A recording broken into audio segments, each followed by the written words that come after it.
오늘은 너는 도둑질하지 말지니라 합니다. 신명기 5장 19절입니다. 신명기 5장 19절. 같이 읽습니다. 너는 도둑질하지 말라. 너는 도둑질하지 말라. 이제 여기 neither 이겠죠. shall thou steal. 그러니까 또한 너는 도둑질하지 말지니라. 또한 너는 도둑질하지 말지니라. 오늘 공부할 말씀은 십계명 중 8번째 계명입니다. 또한 너는 도둑질하지 말지니라. 네, 잠깐 기도하겠습니다. 위대하고 거룩한 주님 감사합니다. 주의 천을 아침에 함께 모였습니다. 사랑하는 아버지 하나님, 저희가 모두 주의 말씀을 듣기 위해서 이 자리에 함께하고 있는데 저희가 주 앞에 있습니다. 주님께서는 저희 가운데 거하고 계십니다. 전능자 주 하나님께서 은혜 많이 주셔서 하나님의 말씀을 통해서 주의 임재를 체험하게 하시고 또 주를 아는 지식에 더 자라게 해주시고 우리 주님을 향해서 저희가 의의 열매, 선한 열매, 빛의 열매를 맺도록 도우시길 간구합니다. 전능자 주 하나님 도와주십시오. 그리고 아버지 하나님께서 또 주시는 새 힘을 공급받게 해주시고 모든 성도들이 주의 평안과 기쁨이 차고 넘치게 해주시고 또 마음에 참된 자유를 얻게 해주시길 원합니다. 하나님 아버지 하나님께서 새 힘을 더해 주십시오. 신선한 기름으로 기름 부어주셔서 모든 성도들이 또 영이 새롭게 되고 생각이 새롭게 되게 하시고 또 몸에도 강건함을 주시기를 간구드립니다. 아버지 하나님께서 복된 시간이 되도록 도와주십시오. 주의 이름으로 기도합니다. 아멘. 예.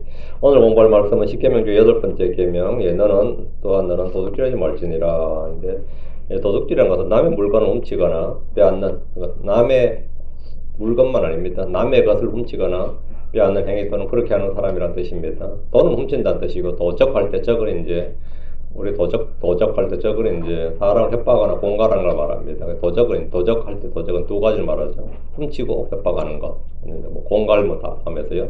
도둑질은 인류 역사상 가장 오래된 범죄 가운데 하나고 동시에 가장 흔한 범죄 가운데 하나입니다. 도둑질은 인간 본토에 나오는 것이기 때문에 무엇을 훔치기 전에 이미 마음 가운데 있는 겁니다. 도둑질은 것은 이제 마음에서 먼저 일어나고 이제 다음에 이제 몸으로 일어나는 겁니다.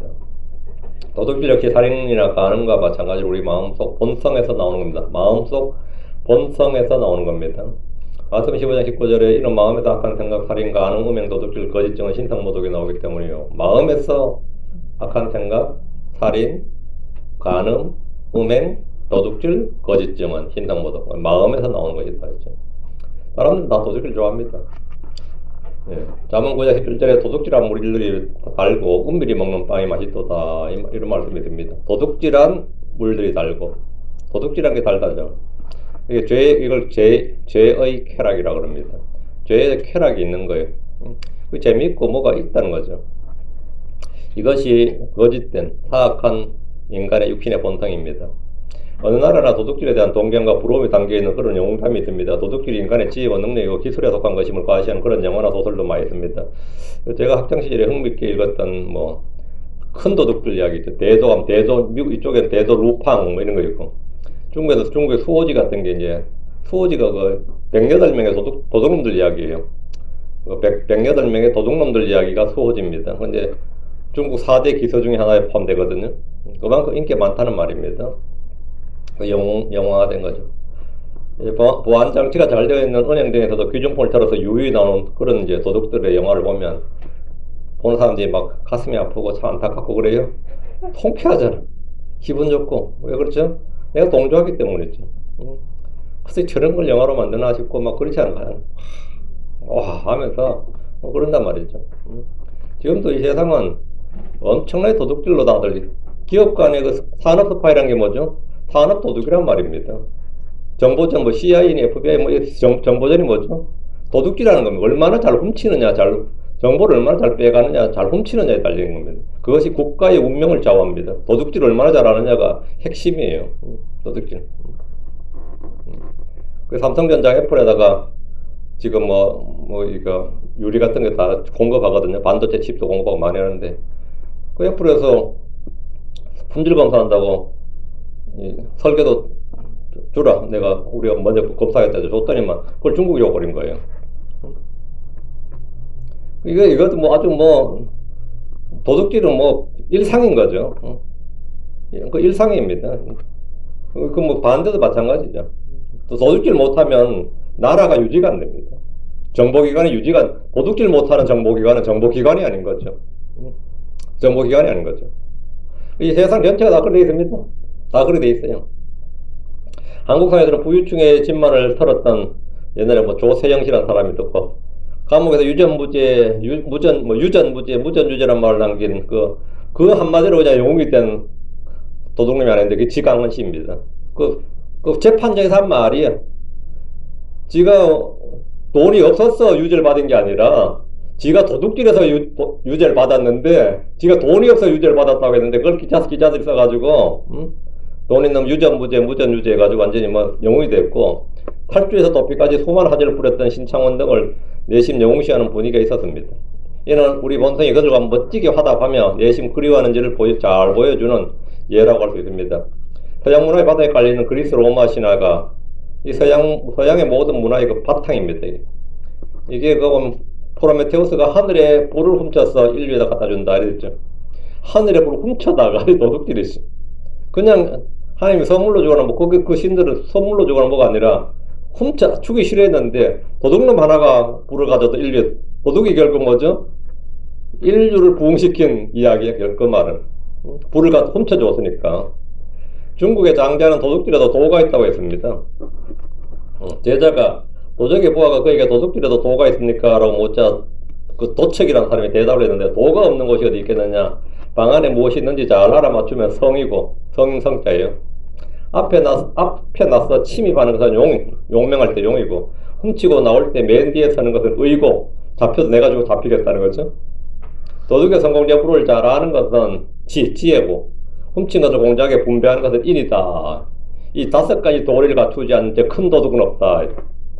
그 도둑질도 성공하려면 이 5가지를 잘 해야지 큰 도둑이 될 수 있다. 이 5가지 도리를 갖추지 않는 채 큰 도둑이 된 자는 이 세상에 아직 없었다. 이렇게 가르침이 있습니다. 훔치려도 이런 도를 알고 훔쳐야 된다는 거죠.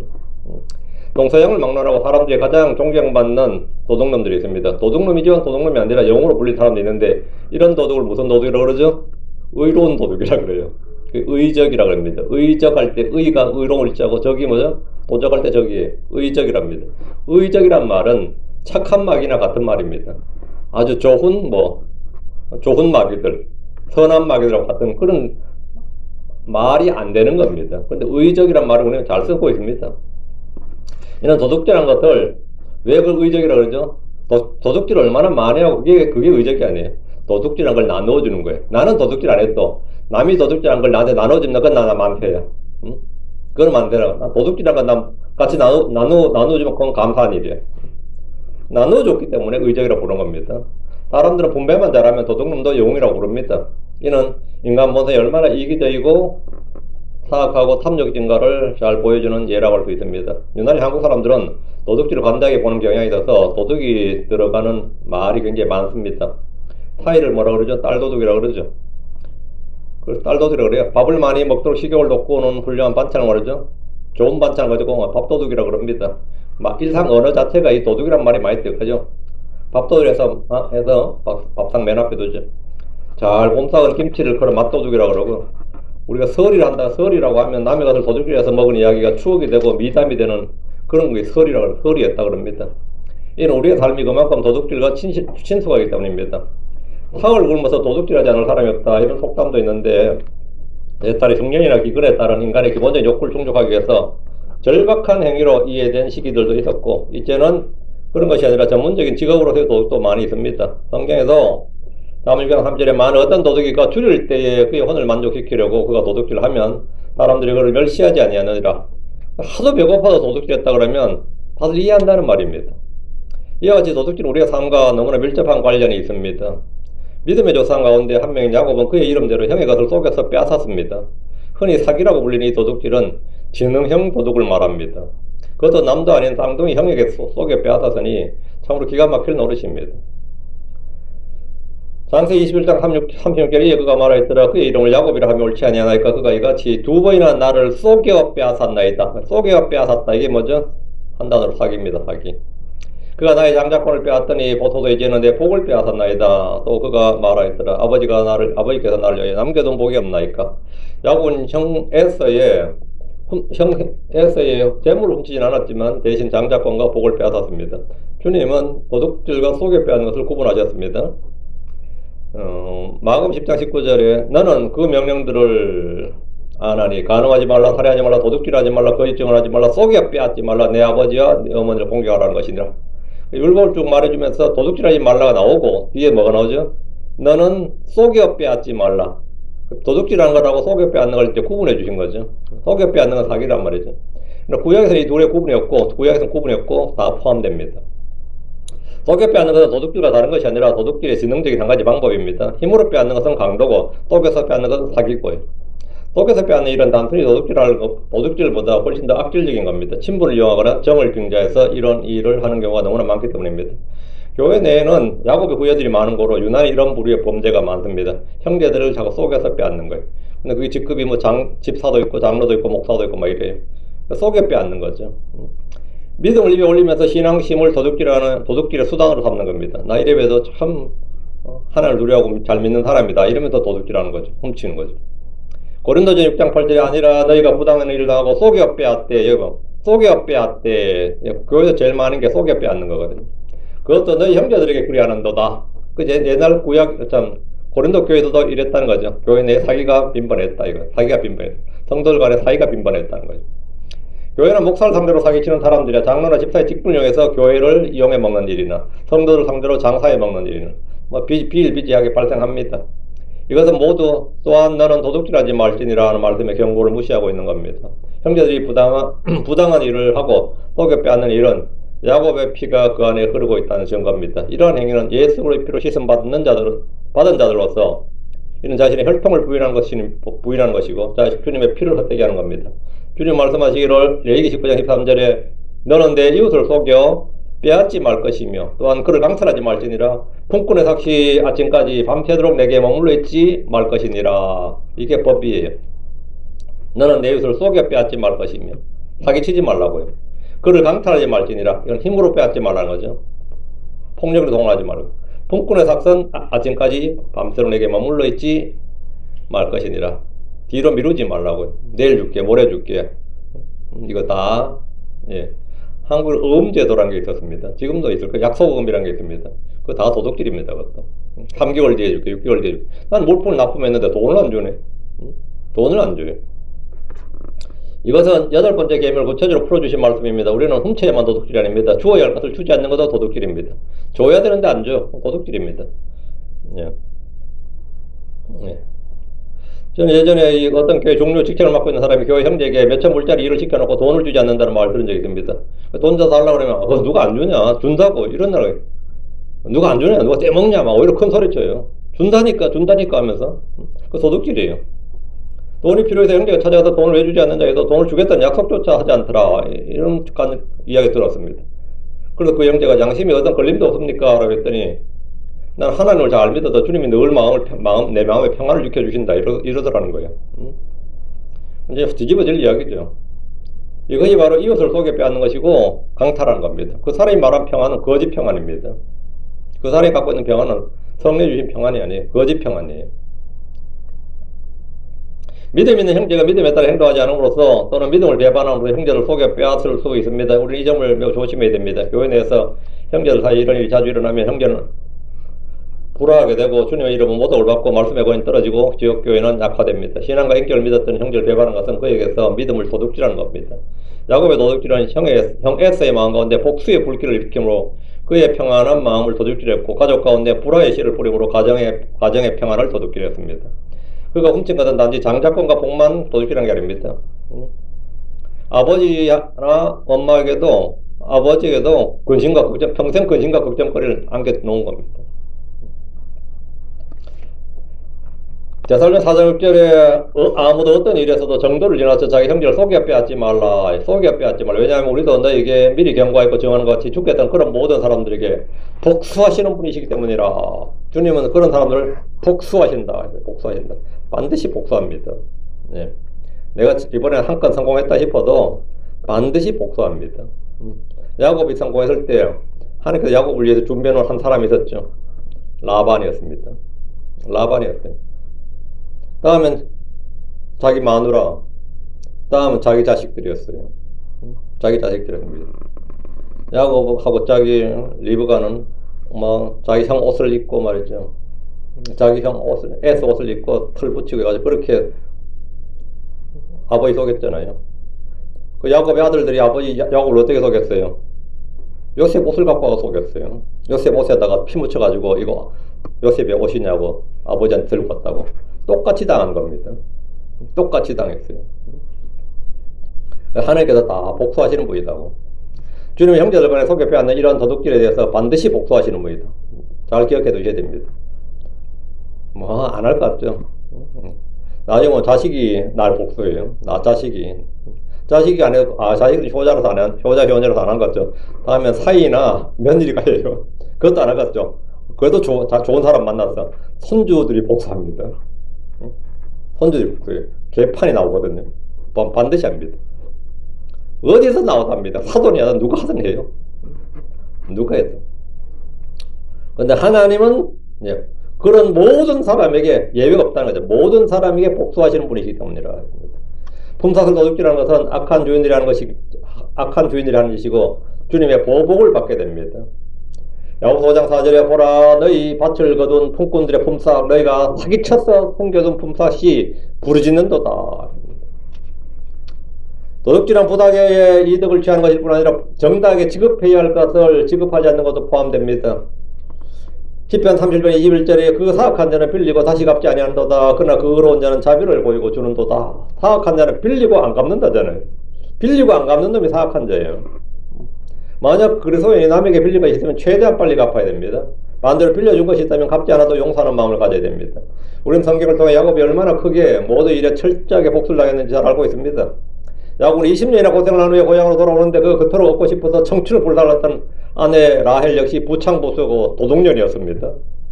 라헬은 집을 떠나면서 아버지가 애지중지하던 자기 아버지의 신들을 훔쳐버렸습니다. 딸 자식 키워봐야 소용없다는 말이 이런 데서 나온 겁니다. 창세기 31장 19절에 그리고 라반이 그의 양들의 털을 가꾸러 갔을 때 라헬이 그녀의 아버지의 소유의 형상들을 훔쳤더라. 뭐 야곱만 잘 훔친 게 아니에요. 마누라도 잘 훔친다고.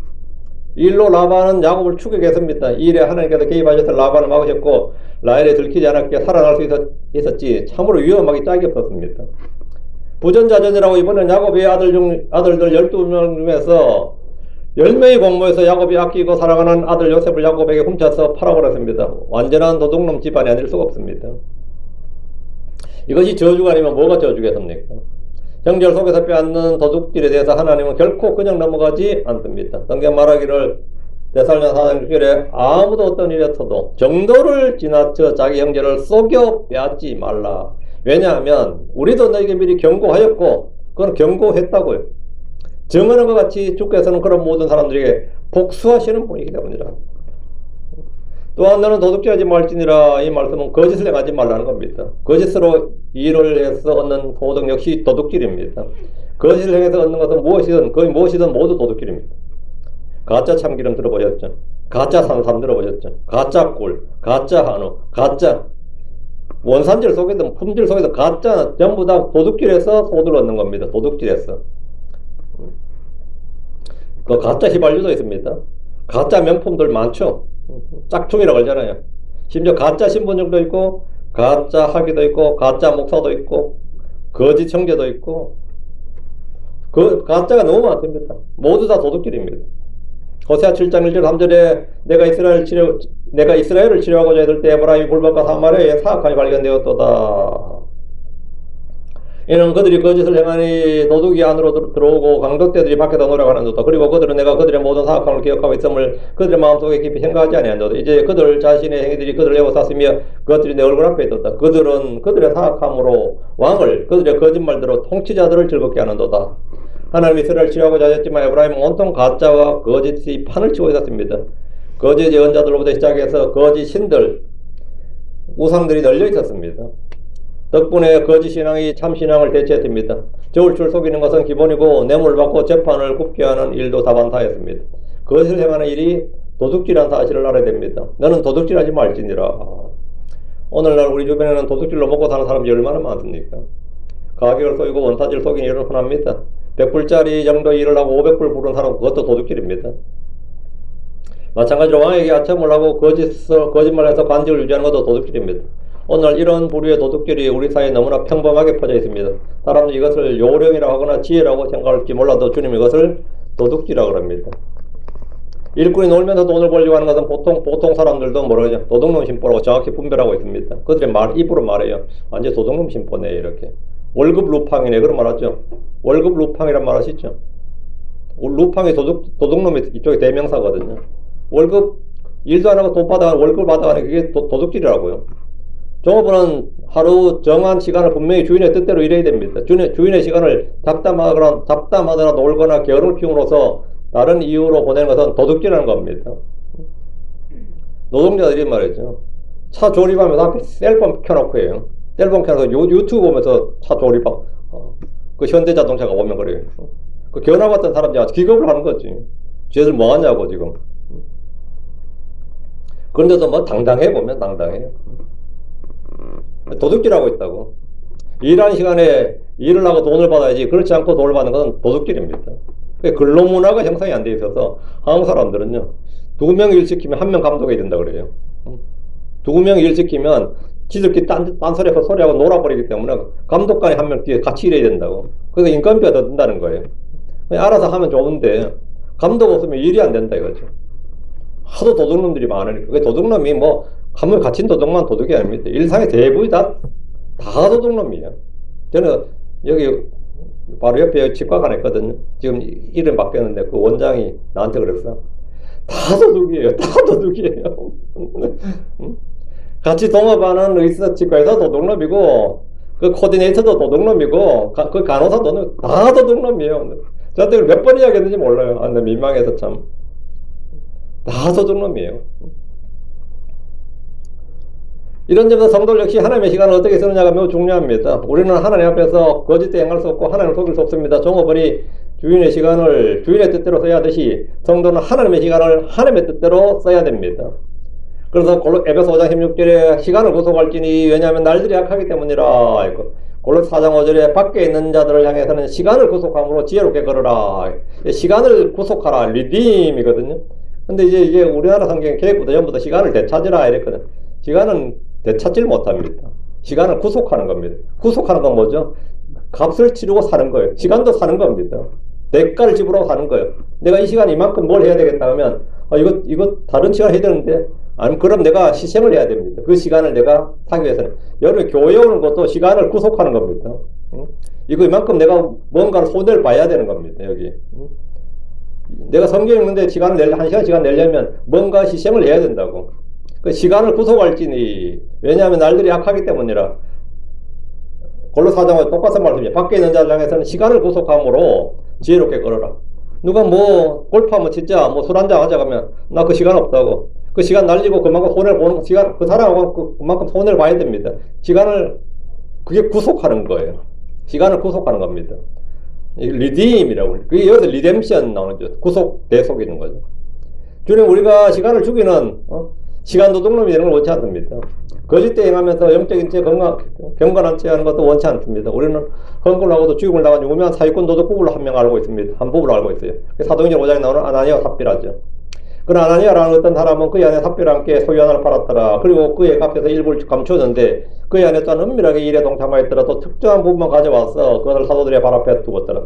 그러나 베드로가 말하였더라. 아나니아야, 어찌하여 사탄이 내 마음에 가득 차서 성신님께 거짓말하고 땅값을 얼마를 감추었느냐. 땅에 남아있었을 때 그것이 내 자신의 것이 아니었느냐. 또 그것이 팔린 뒤에 그것은 내 권한에 있지 아니하느냐. 내가 어찌하여 이 일을 내 마음속에 품었느냐.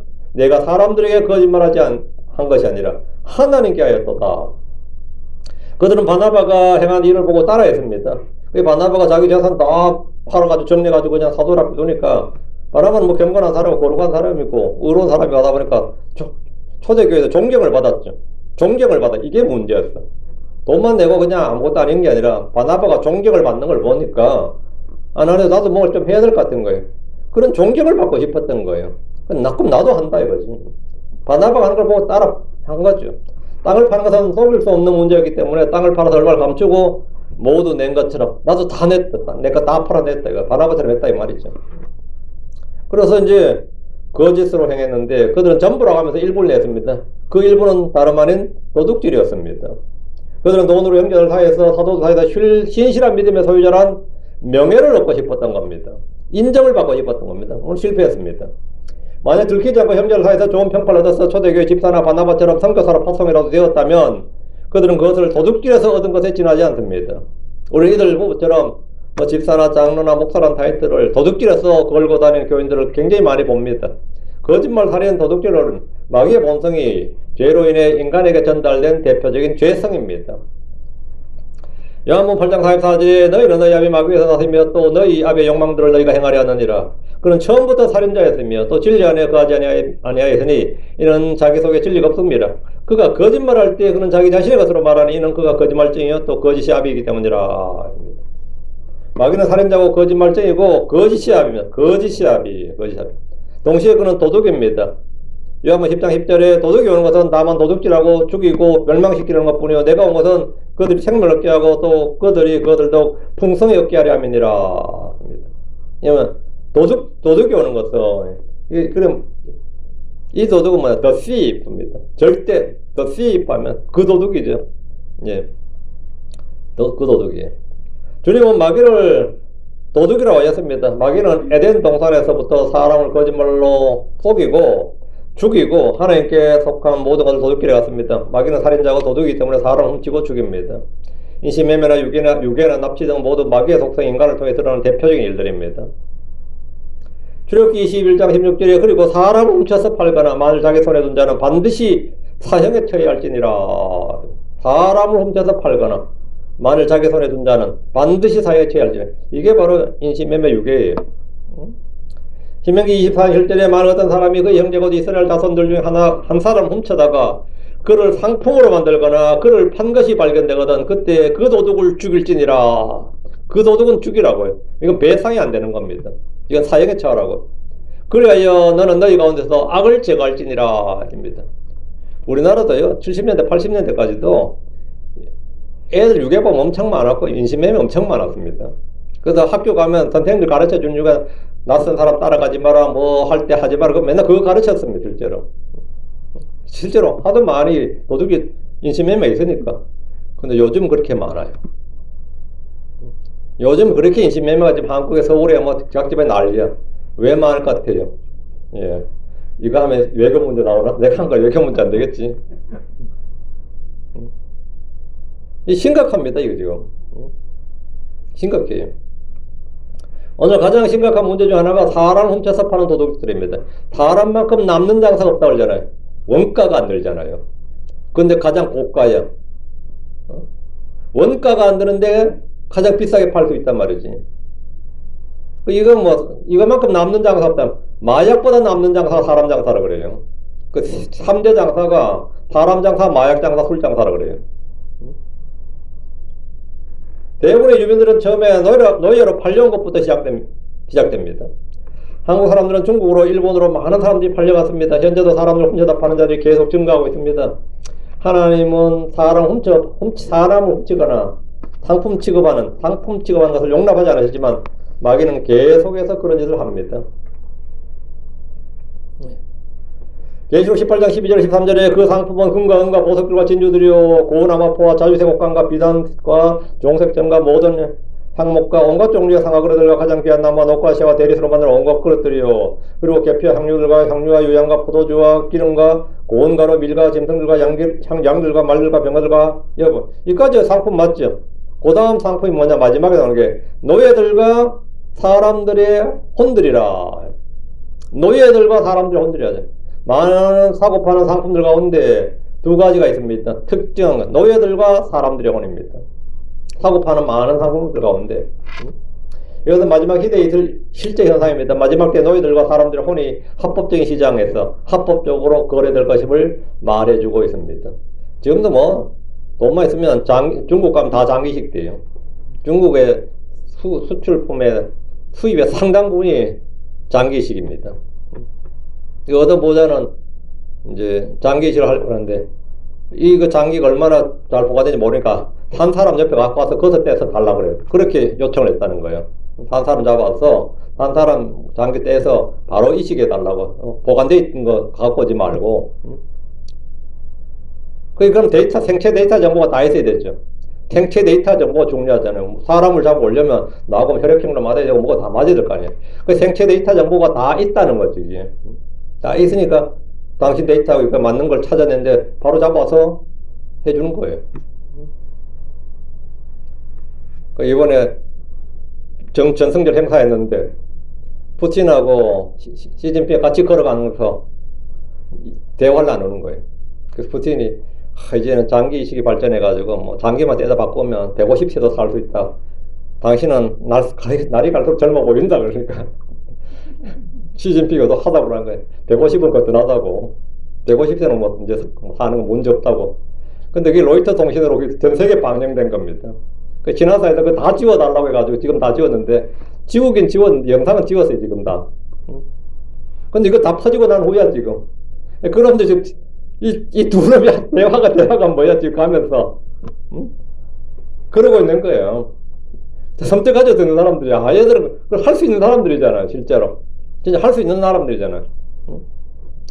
지금도 벌써 이 사람들이 팔리고 있고 이게 골 때린 거죠. 예. 이건 미국도 기독교 국가로 알려져 있지만 사실은 노예 상인들과 손잡은 인신매매를 기초로 세워진 나라이기도 합니다. 이게 또 미국의 어두운 있죠. 흑역사지. 세계 어느 나라보다 많은 사람들이 팔려서 이곳으로 왔기 때문에 가장 저주받은 나라이기도 하고 또 그것 때문에 지금도 그 문제가 터지고 있습니다. 계속해서. 그건 팩트니까 어쩔 수 없는 거지. 현재도 인신매매와 유괴가 끊이지 않는 것이 바로 이곳도 미국입니다. 우리 이곳 미국을 위해 기도해야 됩니다. 이곳에 내려진 저주를 거둬주시고 범죄가 활개치지 못하도록 기도해야 돼요. 성경이 이렇게 말합니다. 스가랴 5장 3절에 그때 그가 내게 말하였더라. 이것은 온 지면으로 나아가는 저주니라. 이는 도둑질하는 모든 자가 그 저주대로 이쪽에서 끊어질 것이요 맹세하는 모든 자가 그 저주에서 따라 저쪽에서 끊어지리라. 도둑질하는 모든 자가 그 저주대로 끊어진다. 마귀는 세상 사람들만 훔쳐가지 않습니다. 거듭난 혼들을 사로잡아 위해서 교회 내로 침투합니다. 마귀는 구약의 의인 욥의 가족들을 모두 죽이고 욥을 삼키려 했듯이 하늘 믿는 어린 양들을 집어 삼키려 갑니다. 베전서 5장 8절에 정신을 차리라 깨어있더라. 왜냐하면 너희 대장 마귀가 울분진 사자같이 두루다니며 그가 삼킬 자를 찾기 때문이라. 마귀는 삼킬 자를 찾는다고. 거짓 교사들, 거짓 예언자들로 침투해서 양들 아끼지 않고 훔쳐갑니다. 주님은 이들이 양의 탈을 이리들이라고 합니다. 그들 이리들이라. 이리가 하는 일이 뭡니까? 잡아먹는 거죠. 마금 13장 22절에 이런 거짓 그리스도와 거짓 예언자들이 일어날 것이요 또 표적들과 이적들을 보여 할 수만 있다면 선택받은 자들을 유혹할 것이기 때문이라. 우리 현재 교회 침투한 양들을 훔쳐가는 도둑들을 맞아서 단호하게 대처해야 됩니다. 마귀는 거짓 증인들을 세워서 예수님까지 십자가에 처형한 것에서 볼 수 있듯이 누구라도 잡아서 죽이고자 합니다. 마귀는 거짓 증인을 내세워 스데반을 죽였습니다. 죽일 때 거짓 증인을 세웠어요. 사도행 6장 13절에 그리고 거짓 증인들을 세워 말하였더라. 이 사람이 이 거룩한 것과 율법을 대적하여 신성모독하는 말하는 것을 그치지 아니하는도다. 이렇게 증언을 한 겁니다. 그래서 돌에 맞춘 거죠. 마귀는 거짓 증인을 내세워서 사도 바울을 죽이고자 했습니다. 이런 이유로 우리는 우리의 생명을 노리는 살인자, 도둑인 마귀를 대적해야 됩니다. 도둑들을 방배하는 최선의 길은 끼어있는 겁니다. 거짓을 분별하는 겁니다. 그렇지 않으면 당하고 맙니다. 마귀는 성도들 안에 뿌려진 하나님의 말씀을 빼앗아갑니다. 마감 4장 15절에 그리고 이들이 길가에 말씀이 뿌려진 그들이니라. 그들은 듣지만 사탄이 적히다가와 그들의 마음속에 뿌려진 말씀을 빼앗아 버리느니라. 말씀을 빼앗는다. 이것도 도둑질이라고. 말씀을 빼앗는 겁니다. 도둑질하는 마귀도 마귀지만 알고도 매 순간 도둑질 당하는 성도들 정말 문제입니다. 우리의 대적 마귀는 개도 루팡과는 비교되지 않는 희대 사기꾼이고 감당할 수 없는 도둑인 거로 늘 기억해둬야 됩니다.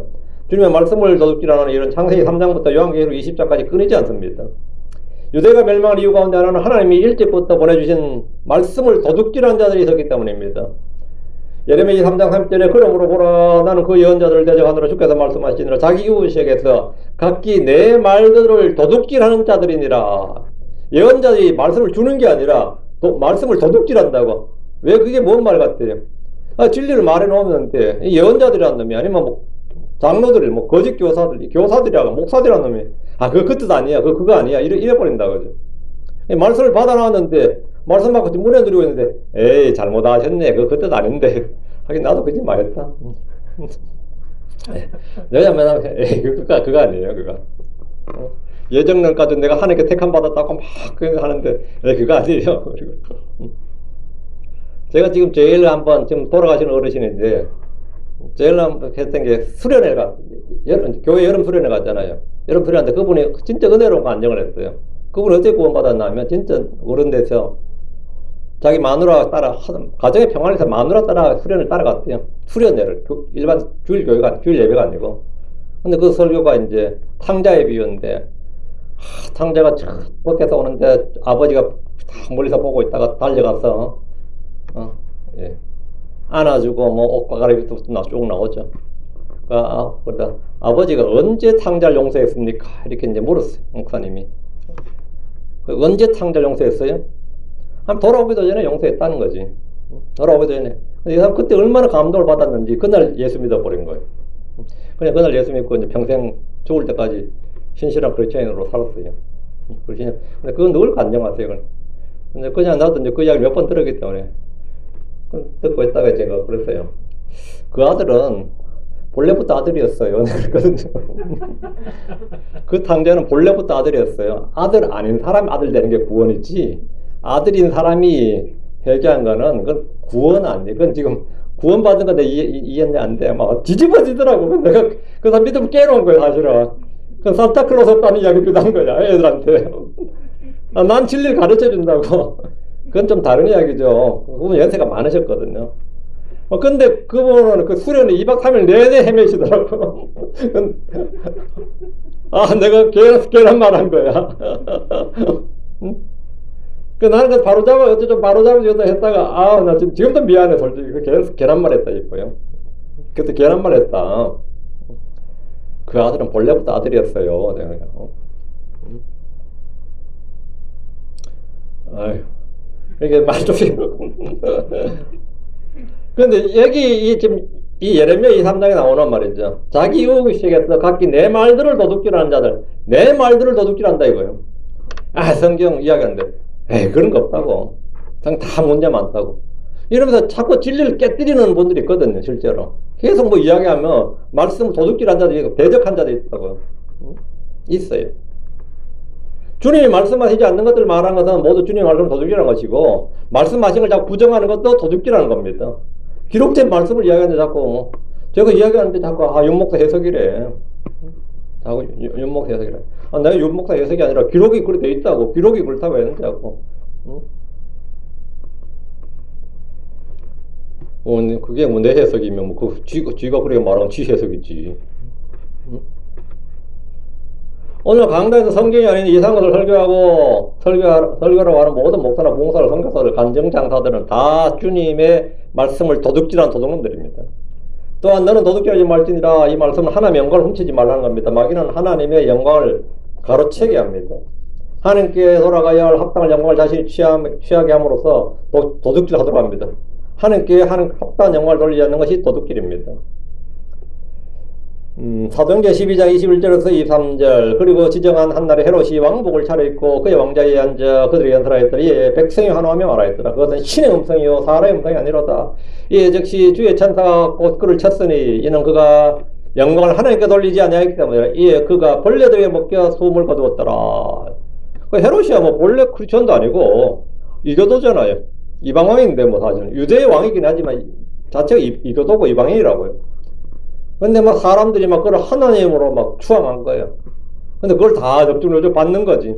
사실 내가 이래 보여서 내가 사람이 아니지. 이런 식으로.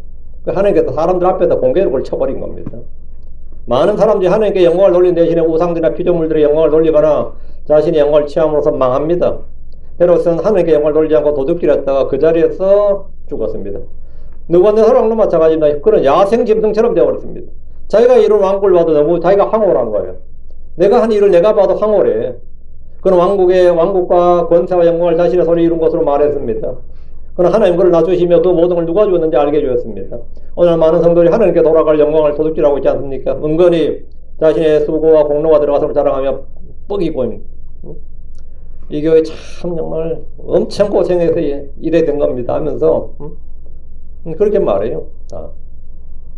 내가라고 말한 사람들은 그 순간 하나님의 것을 도둑질한 도둑놈으로 전락하면 합니다.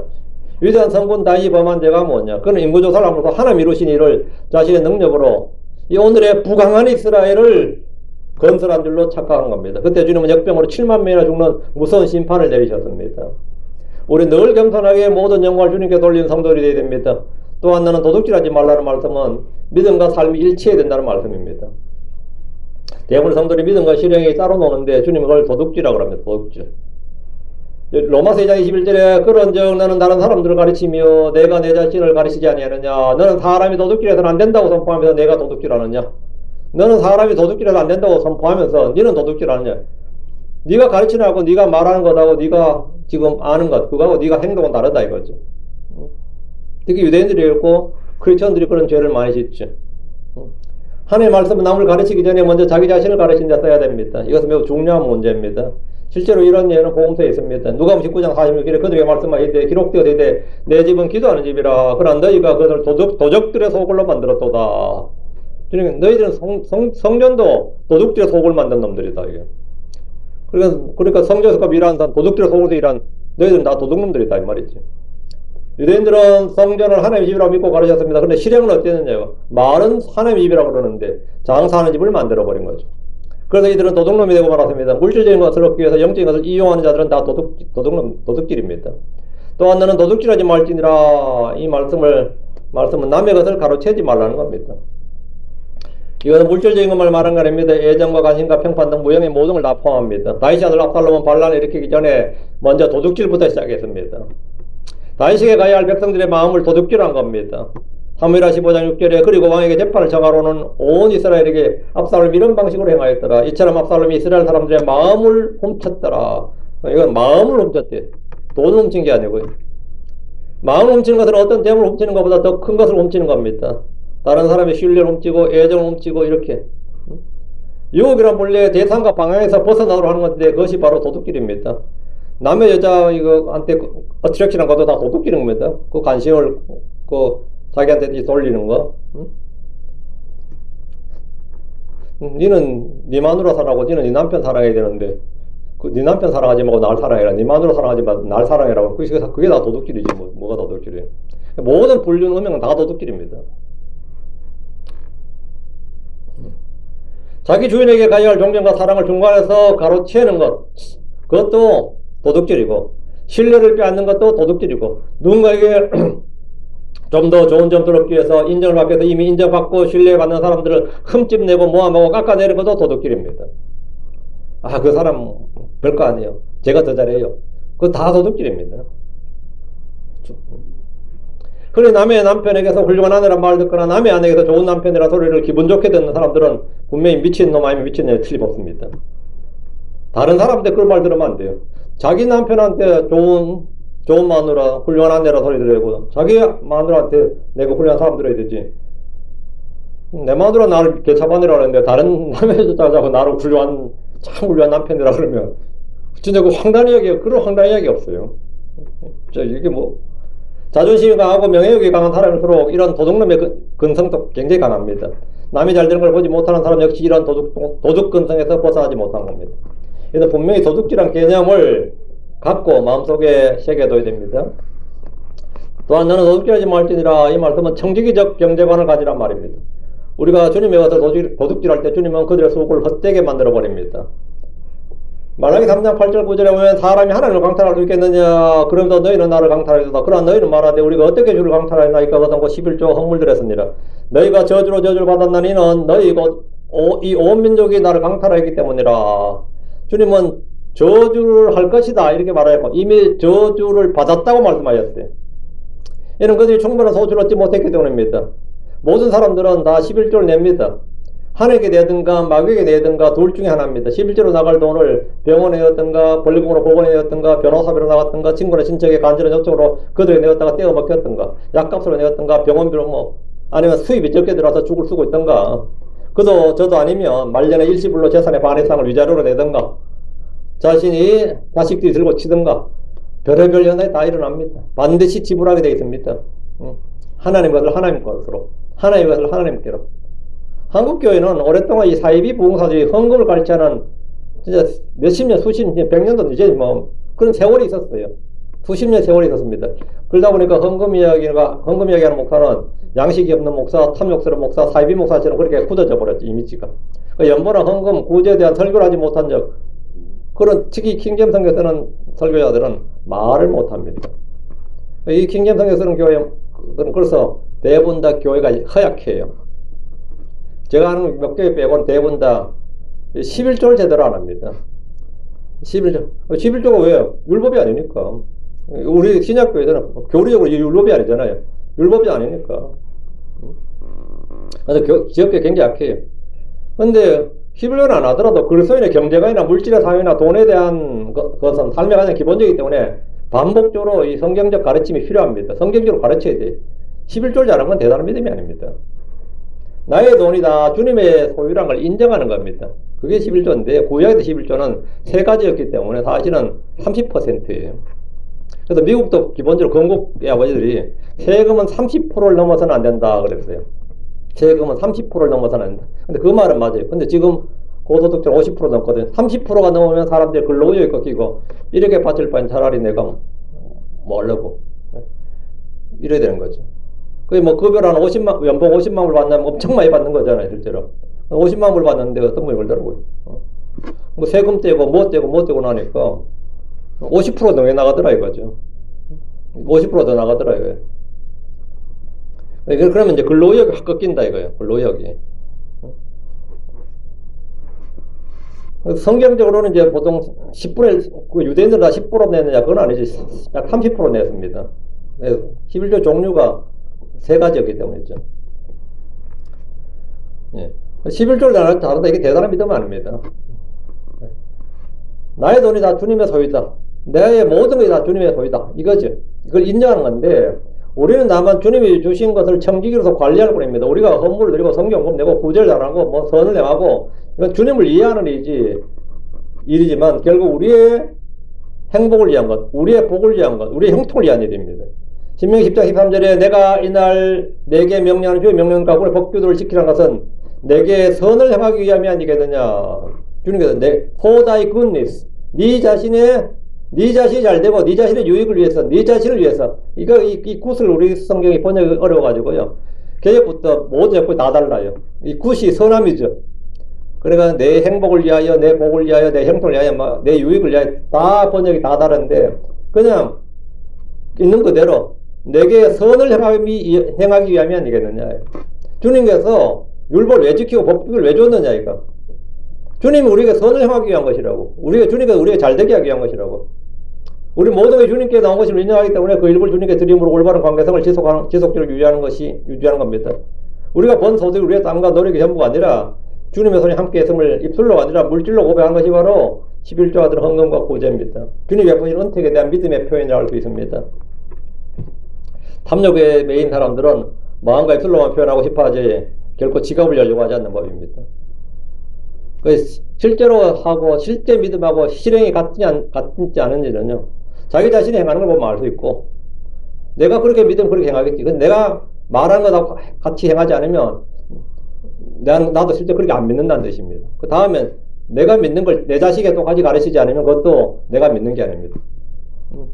저도 제 둘한테 여름에 번 돈을 11조 하도록 계속 가르치거든요. 그 11조란 말이 인간의 사악함 때문이에요. 최소 10분의 1 해야 된다. 최소 식당에 가는 팁만큼 식당에서 내는 팁만큼 더 해야 되지. 그리고 딸내미 이번에 여름에 인터넷에서 번 돈 11조 딱 떼놓고 가라 그랬어요. 이게 뭔지를 집을 쫙 했더니 막 했어. 이제 평생, 이거는 이번에만 하는 게 아니라 이 앞으로 평생 해야 된다. 앞으로 평생 해야 된다고. 이거는 하나님께 하는 거다. 하나님께 하는 거다. 하나님께서 네게 그걸 주는 거고, 네가 받은 건 하나님께 받은 거니까 하나님 것을 하나님께로. 이거는 표현하라고. 다윗은 말하기를 시편 116편 12절에 그분이 나를 향해 베푸신 그분의 모든 은택을 위하여 내가 무엇으로 주께 보답하리요. 우리는 보답하길 배워야 됩니다. 우리는 오늘 성경을 통해서 또한 너는 도둑질하지 말지니라 이 엄한 경고를 받았습니다. 그럼 성도는 어떻게 해야 되느냐? 기도해야죠. 도둑질 안 해야지. 기도해야 됩니다. 남은 3장 7절 9절 두 가지 일을 내가 주께 요청하였사오니 내가 죽기 전에 그것들을 내게 거절하지 마시옵소서. 헛된 것과 거짓말들을 내게서 멀리 옮겨주시옵소서. 옮겨주소서. 내게 궁핍도 부유함도 주지 마옵소서. 나를 위해 알맞은 양식으로 나를 먹이시옵소서. 내가 배불러서 주를 부인하지 않게 하시며 또 말하기를 주가 누구냐 하고 내가 가난하여 도둑질하지 말게 하시고 내 하나님의 이름을 헛되이 취하지 않게 하소서. 이렇게 기도해야 돼요. 우리 모두 연약합니다. 아무것도 없어도 결코 도둑질하지 않을 사람이 아닌 평범한 사람들입니다. 그러므로 주님께 필요를 구하는 기도를 해야 됩니다. 주님의 공급하심을 믿고 구해야 돼요. 빌립보 4장 19절에 내 하나님께 그리스도 예수를 통해 영광 가운데서 그분의 부유하심에 따라 내 모든 필요를 공급하시라. 주님은 분명히 우리의 모든 필요를 채워주시겠다고 약속하셨습니다. 주님의 선하신 약속을 믿으시고 도둑질은 하나님의 공급하심을 불신하는 거죠. 예. 그래서 도둑질은 뭐냐? 하나님의 공급을 불신하고 내가 직접 해결하겠다. 그게 먼저 도둑질이에요. 그러니까 하나님의 공급하심을 믿으시면 도둑질할 일이 없는 겁니다. 다음에 만족할 줄 알아야 됩니다. 가진 것에 만족하라. 불만족스러우니까 문제가 터진 건데요. 만족하라. 히브리서 13장 5절에 너희의 행실을 탐욕이 없게 하라. 또 너희가 가진 것들로 만족하라. 이는 그분께서 말씀하시기 때문이니 내가 결코 너를 떠나지 않고 너를 버리지 아니하리라. 주님께서 말씀하셨다. 내가 결코 너를 떠나지 않고 너를 버리지 아니하리라. 주님 여러 가지 시험과 연단을 통해서 우리에게 만족하는 법을 배우게 하셨습니다. 빌립보 4장 11절에 내가 공핍에 대해 말한 것이 아니라 이는 내가 어떤 상태이든지 거기에 만족한 것을 배웠기 때문이니라. 탐욕은 모든 죄의 근원입니다. 다음에 내가 손수 일해야 됩니다. 내가 일해야겠다. 이게 일해야겠다. 여기 4장 28절에 도둑질한 자는 더 이상 도둑질하지 말라. 오히려 그런 노동을 하여 선한 것을 하라. 그래야 그가 궁핍한 자에게 줄 수 있도록 할지니라. 이게 노동관이에요. 크리스천의 노동관입니다. 도둑질하지 말고 노동을 내서 선한 것을 하고 노동을 왜 하느냐고요. 궁핍한 자에게 줄 수 있도록 하라. 난 도둑질하는 게 아니라 베풀기 위해서 한다. 성도는 노동의 대가를 받는 것과 선물로 받는 걸 제외하는 어떤 것도 도둑질하는 걸 기억하고 부지런히 일을 해야 됩니다. 바울 사도는 이 점을 매우 강조했는데 데살로니가 4장 11절에 그리고 너희는 조용히 하고 너희 자신의 일을 행하면 너희 자신의 손으로 일하도록 힘들지니 우리가 너희에게 명령했던 대로. 지금 현재 가장 큰 도둑은 누군지 아시죠? 정부예요. 정부가 제일 큰 도둑놈들이에요. 정부가. 얼마나 뜯어가고 해간지 모릅니다. 얼마나 뜯어간지.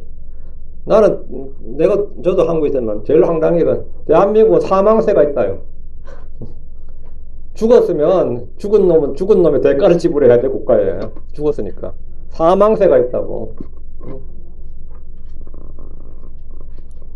사망세가 있어요. 사망세가. 이건희 씨 같은 사람 죽으면 안 돼. 그 사람이 죽음으로 말미암아 막대한 피해를 남기는 거예요. 전 세계가 놀라는 거지. 사망세가 있어요. 도둑질에서 부자가 되고 인정을 받고 지위를 얻는 것에 대해서 조금 더 부러워하지 마십시오.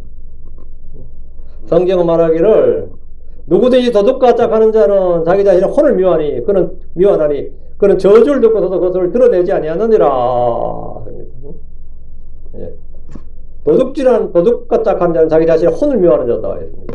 우리는 너는 도둑질하지 말지니라 이 말씀에 따라서 도둑질하는 것이 아니라 부지런히 수고하고 선을 행하는 자가 되어야 됩니다. 베푸는 자가 되죠. 훔치는 자가 아니라 베푸는 자가 되죠. 이걸 어떻게 그래 하면 되겠습니까? 나는 직장도 변변찮고 뭐도 없는데 주님께 구하는 겁니다. 주님께 부지런히 구하는 거예요. 주님, 내가 도둑질한 자가 아니라 베푸는 자가 되게 해주십시오. 이렇게 선을 행하는 자가 되게 해주십시오 하면 그건 하나님 뜻과 일치하는 기도야, 아닌 기도야. 하나님 뜻대로 하는 기도죠. 하나님 뜻대로 하는 기도를 하는 기도 어떻게 한다고 그래서요? 약간 100% 응답해 준다고. 100% 응답이 돼요. 하나님 돈벼락 떨어지게 해주십시오. 이렇게 하면 안 되고 돈방석에 앉게 해주십시오. 이게 아니고 그건 하나님 뜻대로 하는 기도가 아니고 제가 일을 할 수 있도록 해주십시오. 하나님께 돈 달라고 열을 막 기도하면 일을 줘요. 보통 막 열을 막 돈 달라고 기도하면 하나님께 보통 일을 줘요. 근데 일을 주면 하나님께서 왜 이런 걸 주십니까? 그래서 내가 돈을 달랬지 일을 달랬습니까? 이런 게 많지. 많지. 예. 여러분이 영적 체험을 막 하고 싶으면 주님께 기도해봐요. 저도 다른 간증한 사람들처럼 체험을 많게 해주시고 그러면 주님께서 그날 또 환난을 막 주지. 왜? 환난은 있는 체험을 낳거든요. 니 체험 달라고 해서 내가 지금 주는 거 아니냐. 저 믿음 좀 더 강하게 해주십시오. 그럼 주님께서 아멘 하고 그때부터 막 단련을 줘요. 트라이얼을. 왜? 믿음의 단련이 뭡니까? 단련이 믿음을 하거든. 그걸 주는데 뭐 그러다 또 그러면 또 내가 원한 건 이것이 아니었습니다. 주님 때리겠지. 네가 원한 건 그게 아니었냐? 네가 난 원한 거 줬다고. 네가 원한 걸 줬다고. 예. 모든 주님 원한 걸 주십니다. 여러분이 근데 내가 원하는 것을 하나님께 내가 원하는 걸 기도할 때 하나님 원하는 걸 주시는데 그것이 오는 방식이 내가 원하는 방식으로 오지 않아서 잘 모르는 거죠. 잘 모르는 것이고 오해를 하고 그걸 거부하게 됩니다.